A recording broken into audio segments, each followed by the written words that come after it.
Good afternoon, मैं नवीन आप सभी का हार्दिक स्वागत करता हूं समसामयिक घटना चक्र के ऑफिशियल यूट्यूब चैनल पे। और कैसे हैं आप सभी लोग? सो गाइस, जैसा कि हम लोग जीएस पॉइंटर में भूगोल, सामान्य भूगोल विषय के ऊपर चर्चा कर रहे हैं और उसी श्रृंखला को कंटिन्यू कर रहे हैं। इसमें हम लोगों ने विश्व के भूगोल के बारे में बात करी है और अब हम लोग सामान्य भूगोल के अंतर्गत परिवहन टॉपिक को डिस्कस कर रहे हैं। लास्ट सेशन में जो हम लोगों ने डिस्कस किया था उसको देख लेते हैं। और ये आपकी अपडेटेड बुक आपके नज़दीकी बुक स्टॉल पे मिल सकती है, मिल जाएगी आपको। आप इसको ऑफिशियल वेबसाइट से भी ऑर्डर करके घर मंगा सकते हैं, ठीक है। तो लास्ट टाइम हम लोगों ने इसके ऊपर बात करी थी रेल परिवहन में। एक छोटा सा रिकैप आप लोग देख लें कि भारत में सबसे पहले रेल मार्ग तैयार हुआ जो कि 1853 में, और मैंने आपको बताया था रेल जनक कौन है। भारत में रेल जनक किसको कहा जाता है? भारतीय रेल के जनक तो लॉर्ड डलहौजी, है ना, लॉर्ड डलहौजी, इनके बारे में हम लोगों ने चर्चा करी थी। उसके बाद भारत की पहली रेलवे लाइन कहाँ से कहाँ तक चली? तो मुंबई से थाने के बीच चली थी 1853 में ही, ठीक है। और बड़ी लाइन की दो पटरियों के बीच की दूरी क्या होती है? वो फीट में होती है ना, फीट में रहती है 1.696।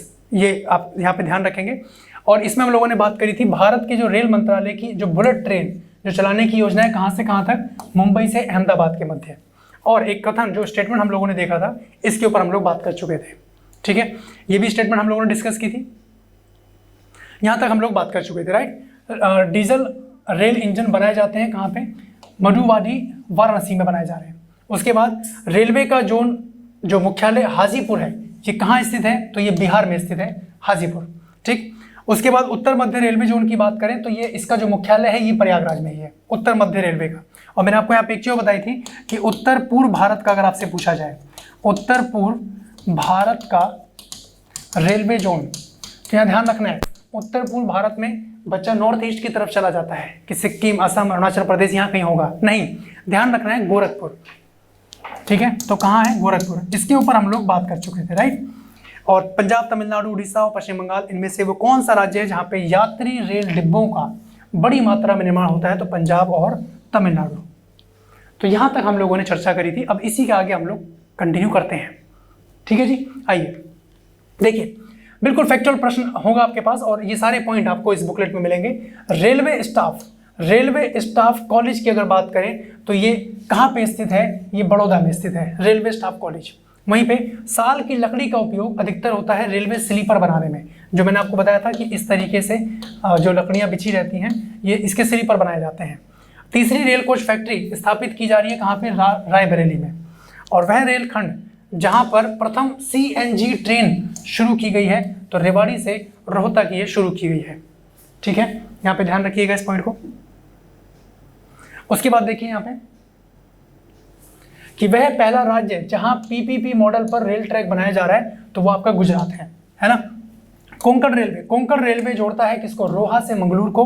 और कोंकण रेलवे से सर्वाधिक लाभान्वित राज्य कौन कौन से हैं? तो वो ये वाले तट हैं, ये वाले हैं, गोवा, कर्नाटक, महाराष्ट्र और केरल। यानी कोंकण रेलवे तट की बात करें तो ये वाला रीजन आप यहाँ पे देख सकते हैं। ये कोंकण रेलवे जो सर्वाधिक यहाँ पे लाभान्वित राज्य हैं वो यही हैं, ठीक है जी।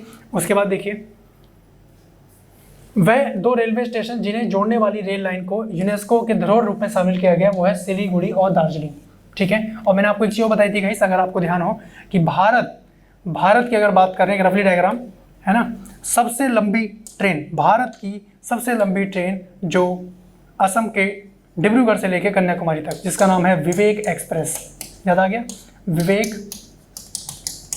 विवेक एक्सप्रेस इस ट्रेन का नाम है जो भारत की सबसे लंबी दूरी तय करती है असम के डिब्रूगढ़ से लेके कन्याकुमारी तक, है ना, कन्याकुमारी तक ये डिस्टेंस कवर करती है, ठीक है। अच्छा, भारत का वह राज्य जो रेल सेवा से वंचित है वो है आपका सिक्किम, ठीक। रेल सुरंगों का लंबाई के अनुसार सही अवरोही क्रम की अगर बात करें तो पीर पंजाल है, करबुद है, नाथुवाड़ी है और बारदेवादी है। तो ये इनका अवरोही क्रम यहाँ पे ध्यान रखना है। अब नौ परिवहन के ऊपर हम लोग बात करेंगे। तो यहाँ से आपका एक नया खंड शुरू हो जाता है, नौ परिवहन, वायु परिवहन जिसको बोल रहे हैं हम लोग, है ना। जैसे मैंने आपको बताया कि भाई एक तो सड़क परिवहन का इस्तेमाल करते हैं आप लोग, है ना, एक आप लोग सड़क परिवहन का इस्तेमाल करते हैं और एक रेल परिवहन का इस्तेमाल करते हैं और एक वायु परिवहन का इस्तेमाल करते हैं और एक जल परिवहन का इस्तेमाल हम लोग करते हैं अपने ट्रांसपोर्टेशन में, ठीक है जी। तो अब नौ परिवहन के बारे में समझें कि भारत का वृहत्तम प्राकृतिक जो बंदरगाह है वो कौन सा है, तो मुंबई में देखने को मिलता है। ऐसा लगता है कि बनाया गया है, नेचुरल मतलब प्राकृतिक है, तो मुंबई में देखने को मिलता है। उसके बाद देखिए मालाबार, कोंकण, कोरोमंडल और उत्तरी सरकार तटों में से कोची बंदरगाह से संबंधित है कौन सा, कोची बंदरगाह से संबंधित कौन सा है, तो मालाबार तट। अब जरा इसकी स्थिति मैप में देख लीजिए एक बार, ये कुछ इस तरीके से है, ठीक है। इसको हम लोग बोलते हैं, इस वाले हिस्से को बोलते हैं पूर्वी घाट, इस वाले हिस्से को बोलते हैं हम लोग पूर्वी घाट यानी कोरोमंडल तट। क्या बोल रहे हैं, कोरोमंडल तट, ठीक है जी। और इस वाले हिस्से को बोलते हैं पश्चिमी घाट, इस वाले हिस्से को बोलते हैं पश्चिमी घाट यानी सह्याद्री। इसको हम लोग किस नाम से जानते हैं, सह्याद्री, ठीक है जी। ये पॉइंट यहाँ ध्यान रखें, पश्चिमी घाट और पूर्वी घाट, इसको इसी नाम से जाना जा रहा है। अच्छा, अब हम लोग कोंकण तट की कोरोमंडल देखिए, कोरोमंडल एक नाम आया आपके सामने, तो वो ये वाला रीजन है, यानी तमिलनाडु के पास जो हम लोग रीजन देखते हैं ये कोरोमंडल कहला रहा है। उसके बाद उत्तरी सरकार की बात करें तो उत्तरी सरकार आपका यहाँ पे देखने को मिलता है, उत्तरी सरकार तट, ये आपका इस तरफ देखने को मिल रहा है। फिर उसके बाद बात करें कोंकण और मालाबार, तो मालाबार कोंकण कुछ आप यहाँ देखेंगे, है ना। तो अब यहाँ बोला जा रहा है कि मालाबार तटों में से कौन सा है जो कोची बंदरगाह, तो मालाबार तट आपका यहाँ पे देखने को मिलता है, तो ये आपका आंसर यहाँ पे मालाबार तट हो जाता है, ठीक है जी। तो यहाँ पे ध्यान रखिएगा कोची बंदरगाह के संदर्भ में, तो ये मैप में है, कुछ इसका स्क्रीनशॉट ले लीजिए आप लोग। पूर्वी घाट, पश्चिमी घाट, इनको मिलाने वाली रेखाएं कौन सी हैं, इनको यहाँ पे जो मिलाता है वो है नीलगिरी की पहाड़ी। एक पॉइंट यहाँ पे और अपडेट कर लीजिएगा, इनको मिलाने वाली जो रेखाएं हैं वो है नीलगिरी की पहाड़ी, ठीक है जी। तो नीलगिरी की पहाड़ियाँ इनको मिलाती हैं, इसका स्क्रीनशॉट ले लीजिए। नेक्स्ट पॉइंट की तरफ बात करते हैं। अगला देखिए, सत्य कथन के बारे में है पॉइंट, यानी सही स्टेटमेंट कौन सी है। नौ परिवहन जिसको नेविगेशन और मत्स्य ग्रहण फिशिंग, इनमें ज्वार भाटा यानी टाइड्स अत्यंत सहायक होता है। उच्च ज्वार भाटा जो है वो बड़े जलयानों को बंदरगाह यानी हार्बर में सुरक्षित प्रवेश करने या निकलने योग्य बनाता है, और ज्वार भाटा जो है बंदरगाहों में साधन यानी सैलिटेशन जिसको बोल रहे हैं इनको रोकता है। कांडला तथा डायमंड हार्बर ज्वारीय बंदरगाह है, कांडला और डायमंड हार्बर ये ज्वारीय बंदरगाह हैं यानी टाइडल पोर्ट्स हैं। तो यहाँ पे ध्यान रखना है आप लोगों को, ये स्टेटमेंट बिल्कुल सही है। अगला देखिए, भारत में सबसे बड़ा पोत प्रांगण, भारत में सबसे बड़ा पोत प्रांगण यानी शिपयार्ड जिसको बोल रहे हैं वो कौन सा है, वो है कोचिन। सबसे बड़ा भारत के अंतर्गत कोचिन ये जो बंदरगाह है, ये शिपयार्ड है, यहाँ पे ध्यान रखेंगे। अच्छा, एक तो आपने सुना शिपयार्ड, शिपयार्ड, और एक शब्द होता है डॉक यार्ड, एक शब्द होता है डॉक यार्ड। डॉक यार्ड का मतलब क्या होता है, बंदरगाह। डॉक यार्ड का मतलब क्या होता है, बंदरगाह, है ना, बंदरगाह। अगर हम लोग बात करें डॉक यार्ड को ऐतिहासिक भाषा में क्या बोल रहे हैं, जैसे आप लोग सुनते होंगे सिंधु घाटी सभ्यता पढ़ते हैं, तो वहाँ पे आप लोग देखते हैं गोदीवाड़े शब्द का प्रयोग किया गया, तो वो यही है ना। तो इसको हम लोग क्या बोलते हैं, गोदीवाड़ा के नाम से भी इसको हम लोग जानते हैं, ठीक है। वहीं पे देखिए, भारत के मुख्य ज्वारीय पत्तन कौन कौन से हैं, तो ये आपके कोलकाता और कांडला बंदरगाह कहाँ पड़ता है, कमेंट सेक्शन में बताइएगा। छोटा सा होमवर्क आप लोगों को दे रहे हैं, कांडला बंदरगाह कहाँ पड़ता है, ये आप लोग कमेंट सेक्शन में कमेंट करके बताइएगा, ठीक है। आइए अगला देखिए, चलिए आ ही गया है, कोई बात नहीं। कांडला बंदरगाह जो एक प्राकृतिक बंदरगाह है, ये स्थित है, कहाँ स्थित है, कच्छ की खाड़ी में स्थित है, पूर्वी तट पर। यानी कहाँ है कच्छ की खाड़ी, तो गुजरात, ठीक है। चलिए क्वेश्चन आपका दूसरा दिया जाएगा। सही सुमेलन आपके सामने देखने को मिल रहा है, तो विशाखापट्टनम भारत का सबसे गहरा पत्तन, ठीक है। कोचिन प्राकृतिक पत्तन, जवाहरलाल नेहरू पत्तन जो है ये भारत का एकमात्र मशीनीकृत पत्तन है, और कांडला ये ज्वारीय पत्तन है। तो ये इनके सही सुमेलन थे जो आपको ध्यान रखने हैं, ठीक है। अगर प्रश्न पूछा जाए कि भारत का सबसे गहरा पत्तन कौन सा है, तो आपको ध्यान रखना है विशाखापट्टनम। वहीं पूछा जाए कि प्राकृतिक पत्तन कौन सा है, तो कोचिन, ठीक है। जवाहरलाल नेहरू पत्तन ये भारत का सबसे आप कह सकते हैं एकमात्र मशीनीकृत पत्तन है, यहाँ पे देखने को मिल रहा है। और ज्वारीय पत्तन कौन सा है भारत में, तो कांडला, ठीक है जी। आइए अगला देखिए, पारादीप की बात करें तो पारादीप का विकास जिन बंदरगाहों का भार कम करने के लिए किया गया था वो कौन से हैं, कोलकाता और विशाखापट्टनम। यहाँ पे पॉइंट ध्यान रखें, ठीक है। इसका स्क्रीनशॉट लीजिए। अगला देखिए, पारादीप बंदरगाह। पारादीप बंदरगाह अवस्थित है, कहाँ अवस्थित है पारादीप? तो ये ओडिशा में है, यहाँ पे ध्यान रखिएगा। मर्मुगाओ पत्तन ये कहाँ पे पड़ता है? तो ये आपका गोवा में है। मर्मुगाओ पत्तन कहाँ पे? गोवा में। बिल्कुल फैक्चुअल पॉइंट्स हैं जो आपको ध्यान रखने हैं एग्जाम के लिए, very very very important. Bharat का सर्वाधिक आयात नौभार और निर्यात नौभार वहन किया किसने किया? तो कांडला पत्तन ने किया, जो कि कच्छ की खाड़ी गुजरात में है। ठीक है जी, ध्यान रखेंगे। अगला देखिए, काकीनाडा, नेल्लोर और आनगोले और विजयनगरम, इनमें से जो आंध्र प्रदेश का बंदरगाह नगर है वो कौन सा है? वो काकीनाडा है। ठीक है जी, काकीनाडा है आंध्र प्रदेश का, यहाँ पे ये पॉइंट ध्यान रखें। ठीक है, आइए अगला देखा जाए। दाहेज, हजीरा, कोची और कांडला, अब इनमें से वो पत्तन कौन सा है जो LNG टर्मिनल नहीं है? तो कौन सा है? वो कांडला बंदरगाह है, ये यहाँ पे टर्मिनल के रूप में नहीं है। बाकी सब दाहेज, हजीरा, कोची ये सारे के सारे पत्तन LNG टर्मिनल के अंतर्गत आते हैं, कांडला इसमें नहीं है। ठीक है, उसके बाद वह स्थान जहां पर 3 अर्धचंद्राकार समुद्र तट मिलते हैं, 3 अर्धचंद्राकार समुद्र तट मिलते हैं, तो वो कौन सा है? तो वो है आपका कन्याकुमारी। ठीक है, अगर आप लोग देखेंगे कुछ इस तरीके से 3 अर्धचंद्राकार, तो इधर देखेंगे आप लोग अरब सागर है, इधर देखेंगे आप लोग अरब सागर। ठीक है, इधर देखेंगे आप लोग बंगाल की खाड़ी, बंगाल की खाड़ी। ठीक, और इधर देखेंगे आप लोग हिंद महासागर, हिंद महासागर। ये कुछ आप देखेंगे यहाँ पे अर्धचंद्राकार आकृति यहाँ पे देखने को प्रतीत होती है। ठीक है जी, तो ये आपका डायग्राम में, इसको नोट कर लेंगे। सेतु समुद्रम, सेतु समुद्रम परियोजना की अगर बात करें तो ये नौ परिवहन नहर की लंबाई इसकी कितनी देखी जाएगी? तो 167 किलोमीटर यहाँ पे इसकी लंबाई है, ये पॉइंट ध्यान रखना है। अगला देखिए, सेतु समुद्रम परियोजना जिन्हें जोड़ती है, अब किन्हें जोड़ती है सेतु समुद्रम? तो मन्नार की खाड़ी और पाक की खाड़ी को जोड़ती है ना। अब जरा इसको देखिए, ये प्रश्न कई बार आता है कि पाक जल डमरू मध्य, एक शब्द आप लोगों के सामने आया है जल डमरू मध्य, जल डमरू मध्य। ठीक है, इसको हम लोग जल संधि के नाम से भी जानते हैं, इसको हम लोग जल संधि के नाम से भी जानते हैं। ये होता है क्या जरा समझिए। उससे पहले एक जरा लोकेशन देखिए यहाँ पे, ये तो आप जान गए भारत का प्रायद्वीपीय हिस्सा है भारत, और ये है आपका श्रीलंका। ठीक है जी, श्रीलंका। और यहाँ पे आप देखेंगे यहीं पे है मन्नार की खाड़ी, यहीं पे देखते हैं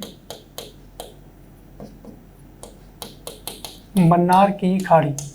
मन्नार की खाड़ी कहाँ पड़ती है? तो ये तमिलनाडु में पड़ती है। मन्नार की खाड़ी आप देखेंगे तमिलनाडु के रीजन में। और इसके ऊपर देखते हैं आप लोग बंगाल की खाड़ी, इसके ऊपर देखते हैं आप लोग बंगाल की खाड़ी।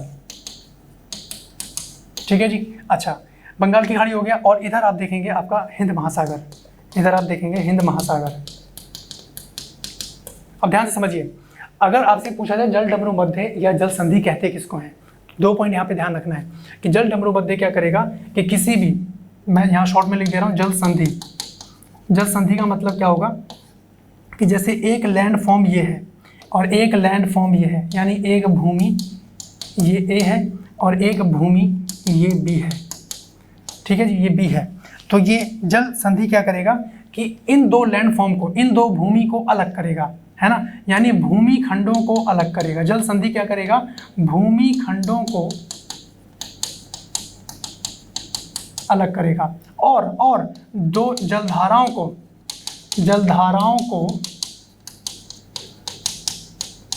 जोड़ेगा, जलधाराओं को जोड़ेगा। ठीक है जी, जोड़ेगा।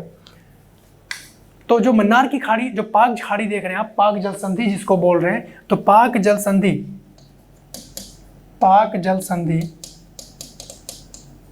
किनके मध्य? तो पहला पॉइंट ध्यान रखेंगे भारत और श्रीलंका, भारत और श्रीलंका के मध्य, भारत और श्रीलंका के मध्य इन दोनों लैंड फॉर्म को अलग कर रहा है। ठीक है, इन दोनों लैंड फॉर्म को ये अलग कर रहा है। अब किसको जोड़ रहा है? तो जाहिर सी बात है बंगाल की खाड़ी को मन्नार की खाड़ी से जोड़ता है। किससे जोड़ता है? बंगाल की खाड़ी को, यहाँ लिख दे रहे हैं, बंगाल की खाड़ी को मन्नार की खाड़ी से जोड़ता है, मन्नार की खाड़ी से जोड़ता है।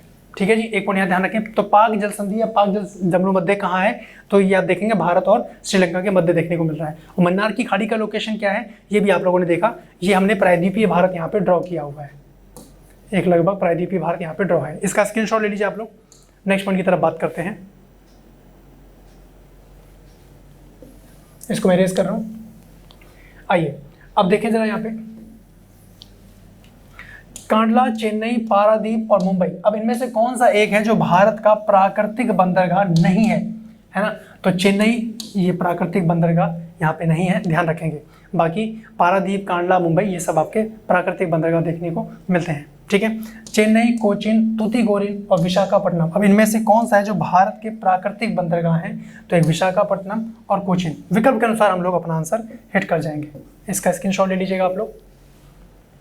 नेक्स्ट पॉइंट देखिए, अब सही सुमेलन के संदर्भ में आपके सामने पॉइंट है कि आपको सही मिलान करना है। इस तरीके के प्रश्न भी परीक्षा में है ना, तो ध्यान रखना है। अब जैसे एक तरफ सूची आपको दे दी गई बंदरगाहों की और दूसरा राज्य की सूची दे दी गई है। अब यहाँ पे आपको मिलान करना है कि कौन सा किस राज्य में है। जैसे कांडला बंदरगाह की अगर बात करें तो ये आपका गुजरात में है, ठीक है। नाहवा शेवा बंदरगाह की बात करें तो ये महाराष्ट्र में है। पारादीप बंदरगाह की बात करें तो उड़ीसा, तूतीकोरिन की बात करें तो ये तमिलनाडु में देखने को मिलता है, ठीक है जी। इसका स्क्रीनशॉट ले लीजिएगा। अगला देखिए, कृष्णापट्टनम बंदरगाह के संवर्धन में सर्वाधिक लाभान्वित राज्य कौन सा है, तो कृष्णापट्टनम बंदरगाह कहाँ पड़ता है, ये आंध्र प्रदेश में पड़ता है, यही इसके लाभान्वित क्षेत्र में आता है, ठीक है। भारत का सबसे बड़ा बंदरगाह की अगर बात करें तो मुंबई बंदरगाह है सबसे बड़ा भारत का, यहाँ पे पॉइंट ध्यान रखेंगे, ठीक है। अगला देखिए, कोचिन, कांडला, हल्दिया और तूतीकोरिन, अब इनमें से कौन सा बंदरगाह है जो कच्छ की खाड़ी पर स्थित है। उम्मीद कर रहा हूँ कभी गलत नहीं करेंगे। कच्छ की खाड़ी गुजरात में है ना, तो कौन सा है यहाँ पे, कांडला बंदरगाह, ठीक है जी, कच्छ की खाड़ी में अवस्थित है। अगला देखिए, गंगा नदी का वह भाग जिसको राष्ट्रीय जलमार्ग घोषित किया गया है। गंगा नदी का कौन सा भाग है, प्रयागराज से लेके हल्दिया तक का ये पूरा रीजन, इसको राष्ट्रीय जलमार्ग के रूप में घोषित कर दिया गया है, नेशनल वाटरवेज 1, ठीक है जी। NW1 से डिनोट करते हैं जलमार्ग को, और हाईवे को NH से डिनोट करते हैं, नेशनल हाईवे, ठीक है। अगला देखिए, देश का सबसे लंबा आंतरिक जलमार्ग कौन सा है, तो ये है, यही है प्रयागराज से हल्दिया तक, नेशनल वाटरवेज 1। उम्मीद कर रहा हूँ याद रख पाएंगे, भूलिएगा नहीं। राष्ट्रीय जलमार्ग जोड़ता है, तो किसको जोड़ रहा है, हल्दिया को प्रयागराज से, ठीक है। वह राष्ट्रीय जलमार्ग जो कोट्टापुरम और कोल्लम इनको जोड़ रहा है, तो वो है केरल तटीय नहर जलमार्ग, ठीक है जी। तो ये राष्ट्रीय जलमार्ग कोट्टापुरम, कोल्लम इनको जोड़ता है, यहाँ पे पॉइंट ध्यान रखेंगे। अगला देखिए, निनी, इसके बारे में कई बार प्रश्न आता है। राष्ट्रीय अंतर्देशीय नौवहन संस्थान, है ना, ये कहाँ अवस्थित है, तो ये पटना में अवस्थित है, ये पॉइंट यहाँ पे ध्यान रखें। निनी जिसको बोलते हैं, निनी नाम से भी कई बार प्रश्न पूछ लिया जाता है, ठीक है। भारत का कोयले को संचालित करने वाला 12वां प्रमुख पत्तन विकसित हो रहा है, ठीक है। 12वें नंबर का है, कोयले को संचालित किया जाएगा यहाँ से, और कहाँ हो रहा है, चेन्नई के निकट हो रहा है, एन्नौर में, चेन्नई के निकट एन्नौर में, ठीक है। अगला देखिए, जामनगर, ओखा, पोरबंदर और बेरावल, इनमें से कौन सा है जो गुजरात का बंदरगाह नहीं है, गुजरात का बंदरगाह कस्बा नहीं है, तो जामनगर नहीं है, बाकी सब यहाँ पे बंदरगाह देखने को मिलता है, तो जामनगर यहाँ पे नहीं है। अगला देखिए, हल्दिया, मुंबई, चेन्नई, विशाखापट्टनम, अब इनमें से कौन सा है जो भारत का खुला सागरीय बंदरगाह है ना, तो वो है चेन्नई वाला, चेन्नई, ठीक। पोरबंदर, हल्दिया, पणजी, विशाखापट्टनम, अब इनमें से कौन है जो भारत का बाह्य पत्तन का विशिष्ट उदाहरण है, तो वो है हल्दिया। क्लियर है यहाँ तक, है ना। इनको बस एक नज़र देखे रहना है। जैसे आपका एग्जाम नज़दीक आ रहा है, एग्जाम नज़दीक कुछ समय बाद भी है, तो वीडियो को आप इसको स्क्रॉल कर करके फटाफट इसको एक नज़र में देख सकते हैं, है ना। उसके बाद देखिए, सार्वजनिक सीमित कंपनी के स्वामित्व वाला भारत का सर्वप्रथम विमानपत्तन है, तो वो कौन सा है, वो कोचिन विमानपत्तन है, यहाँ पे पॉइंट ध्यान रखना है। अगला देखिए, राजा सांसी अंतर्राष्ट्रीय हवाई अड्डा,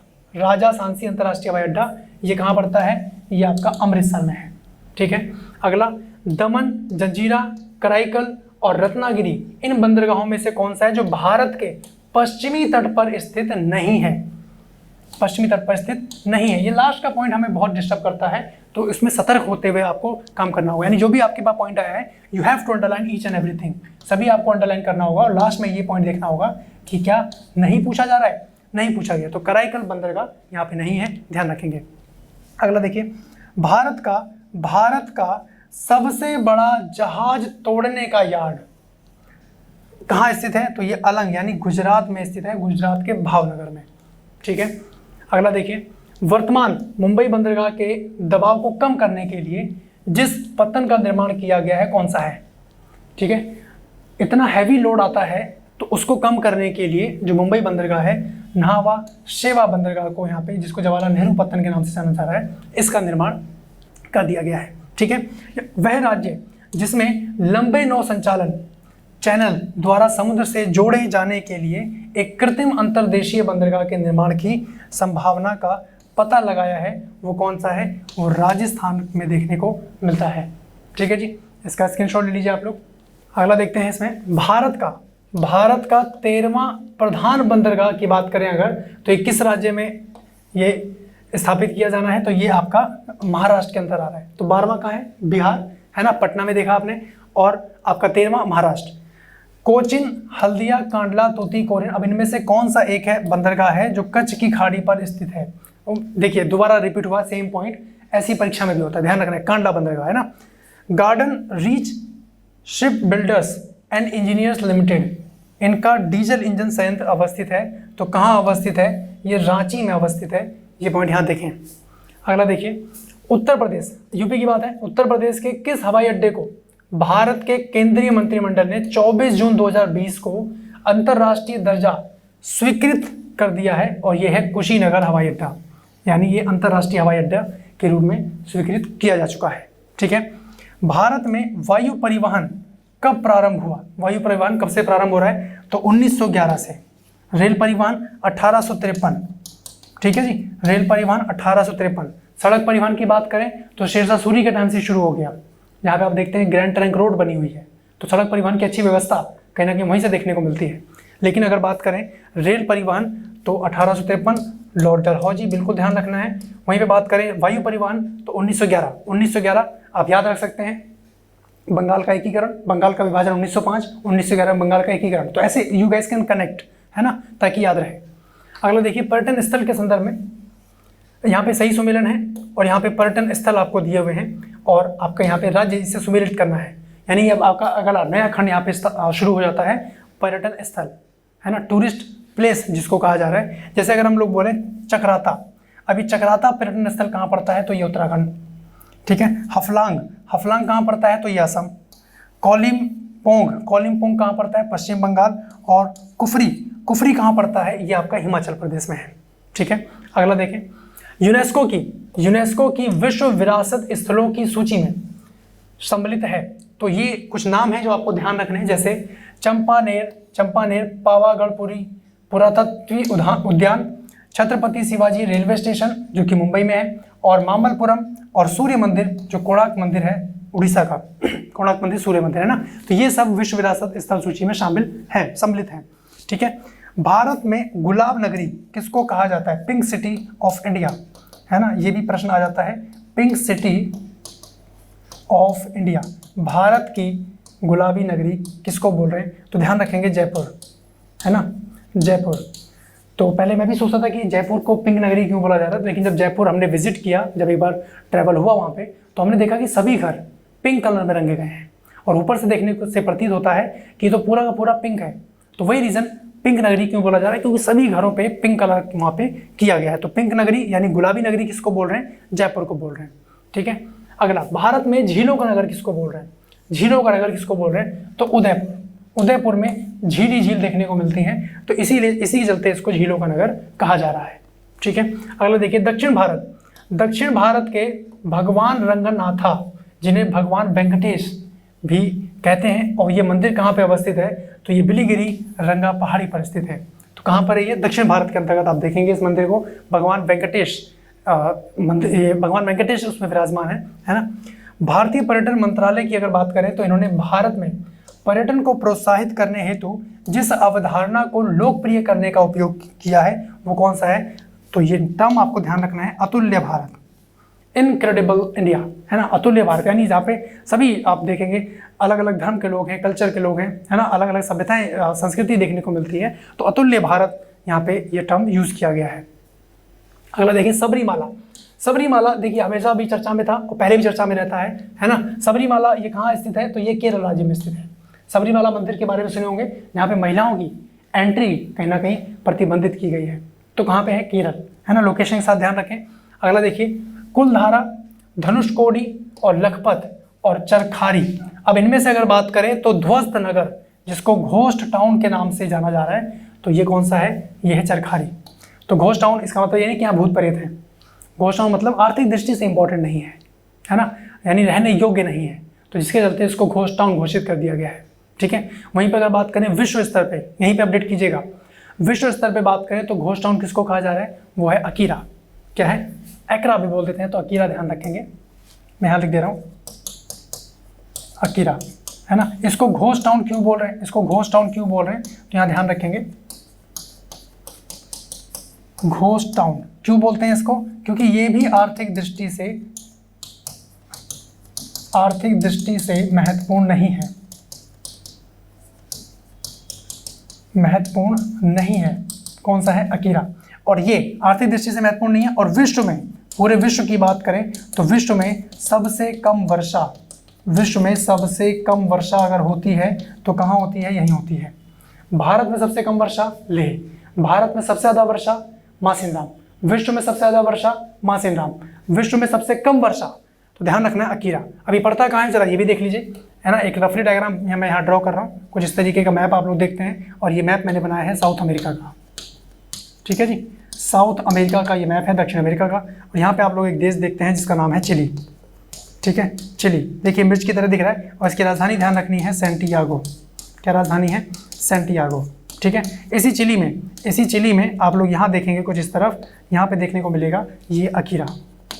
ठीक है, अकीरा आप देखा होगा आप लोगों ने कि विश्व की सबसे लंबी पर्वत श्रृंखला, जिसको बोलते हैं हम लोग एंडीज पर्वत श्रृंखला, कहाँ पाई जाती है, विश्व की सबसे लंबी पर्वत श्रृंखला दक्षिण अमेरिका महाद्वीप में देखने को मिलती है, इसका नाम है एंडीज। ठीक है, तो ऐसा बताते हैं कि भाई इसके चलते यहाँ पे ना तो बारिश हो पाती है, तो बादल आते हैं उसी पहाड़ से रुक जाते हैं, तो आगे बारिश नहीं जा पाती।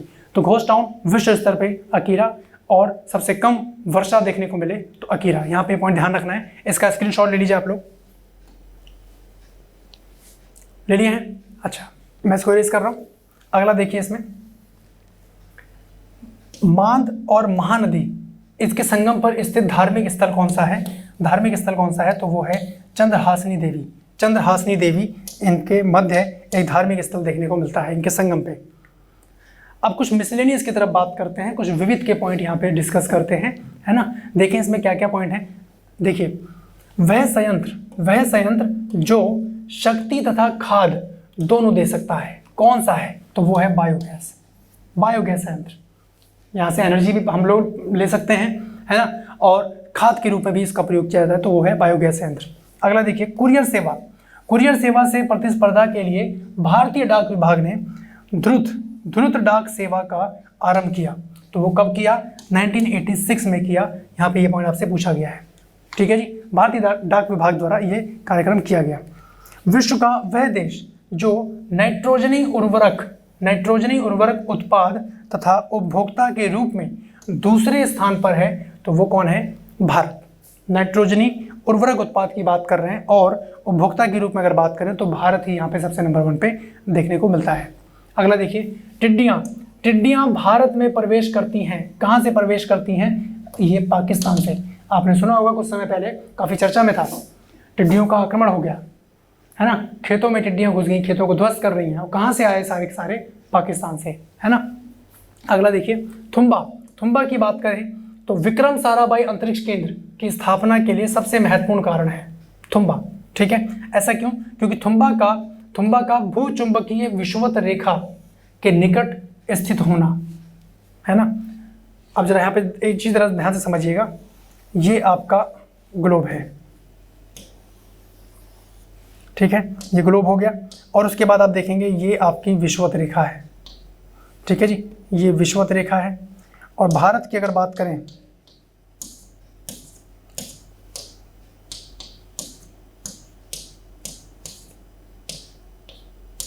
देखिए भारत लगभग कुछ यहाँ पे है, ये लोकेशन में बना रहा हूँ, तो विषुवत रेखा से नजदीक पड़ता है ये वाला रीजन। और यहीं पे देखेंगे आप लोग, ये जो मैंने डॉट बनाया है ये है थुम्बा। इसका नाम क्या है? इसका नाम है थुम्बा। थुम्बा। और ये कहाँ पड़ता है? ये पड़ता है केरल में। कहाँ पड़ता है? ये पड़ता है केरल में। ठीक है जी। तो यहाँ से पहले रॉकेट वगैरह लॉन्च किए जाते थे। क्यों ऐसा क्यों हो रहा है? क्योंकि थुम्बा जो ये लोकेशन है इसका भूचुंबकीय विषुवत रेखा के निकट है, तो यहाँ से हम लोग राइट डायरेक्शन की तरफ कर सकते थे। लेकिन यहाँ पे कुछ समस्याएं देखने को मिली, अब यहाँ से परीक्षण नहीं किया जाता है ना।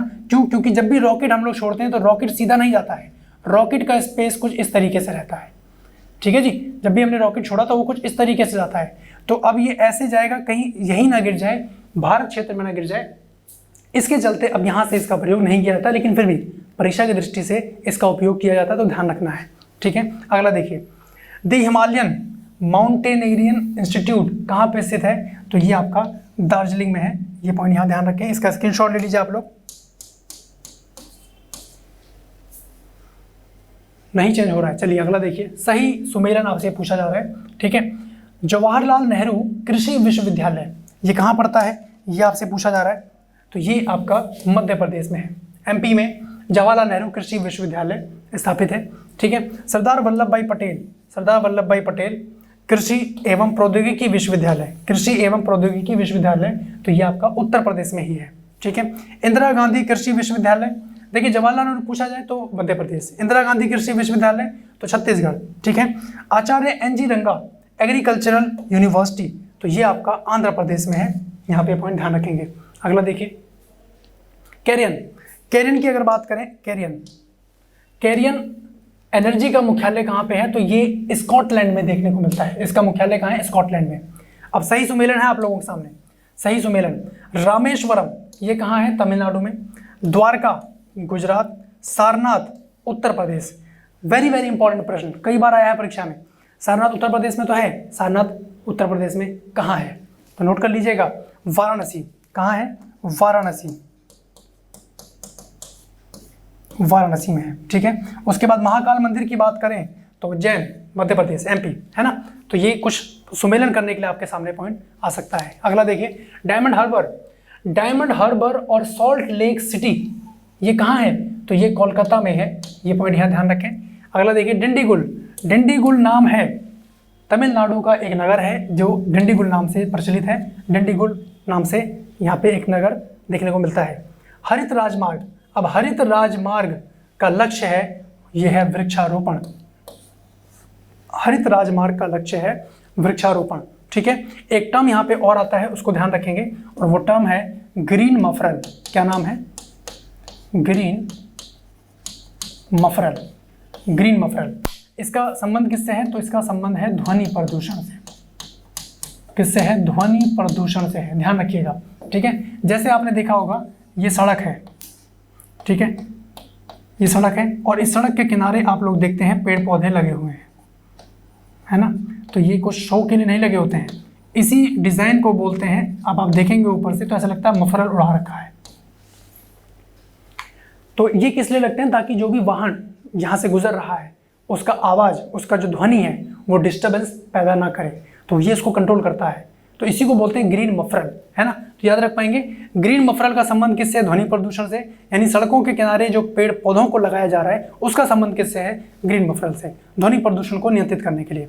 हरित राजमार्ग की बात करें तो इसका संबंध किससे है? वृक्षारोपण से। ठीक है। अगला देखिए, भारत में पीतल के बर्तनों के लिए प्रसिद्ध है। पीतल के बर्तनों के लिए मुरादाबाद उत्तर प्रदेश का। ठीक है। अलीगढ़ तालों के लिए, फिरोजाबाद कांच की चूड़ियाँ, इस तरीके के सारे पॉइंट ध्यान रखने हैं। ठीक है जी। तो यहाँ पे ध्यान रखें, तो मुरादाबाद आपका पीतल के बर्तन के लिए फेमस है। खेलों के सामान के लिए मेरठ कई बार पूछा जाता है। अभी तो खेल यूनिवर्सिटी बनी है, भारत की पहली स्पोर्ट्स यूनिवर्सिटी मेरठ में बनी है, तो याद रखना आसान रहेगा क्योंकि खेलों के सामान वहीं मिल रहे हैं। ठीक है जी। चलिए अगला देखिए, जंगल महल कहलाने वाला क्षेत्र अवस्थित है कहाँ पे? तो ये जंगल महल कहलाने वाला क्षेत्र पश्चिम बंगाल में है। ठीक है। भारत के प्रथम परमाणु रिएक्टर का नाम क्या है? अप्सरा। पहला परमाणु रिएक्टर भारत का अप्सरा नाम से है।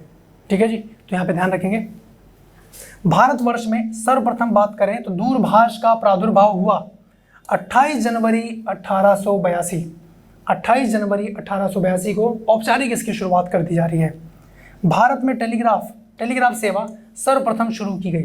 कब की गई, कहाँ से कहाँ तक की गई, तो आपको ध्यान रखना है कोलकाता और डायमंड हार्बर के मध्य टेलीग्राफ सेवा यहाँ पे शुरू कर दी गई। ठीक है, अगला देखिए, उत्तर प्रदेश का राज्य जो है वो चर्म विकास और विपणन निगम लिमिटेड, ये स्थित है कहाँ पे, आगरा। ठीक है जी। अच्छा, अब देखिए जरा यहाँ पे चमड़ा उद्योग की बात की जा रही है। चमड़ा उद्योग की अगर बात करें तो यहाँ पे 2 पॉइंट आपको ध्यान रखना है। सबसे पहले नंबर पे है कानपुर, उत्तर प्रदेश का कानपुर। दूसरे नंबर पे है आगरा चमड़ा उद्योग के संदर्भ में। ठीक है, अगर आपसे पूछा जाए कि उत्तर प्रदेश में सर्वाधिक चमड़ा उद्योग कहाँ है, तो पहला आंसर होगा आपका कानपुर। मान लीजिए कानपुर विकल्प में नहीं है तो आगरा, अगर दोनों विकल्प में है तो कानपुर, अगर दोनों विकल्प में है तो एक विकल्प ये भी मिल सकता है कि ए और बी दोनों।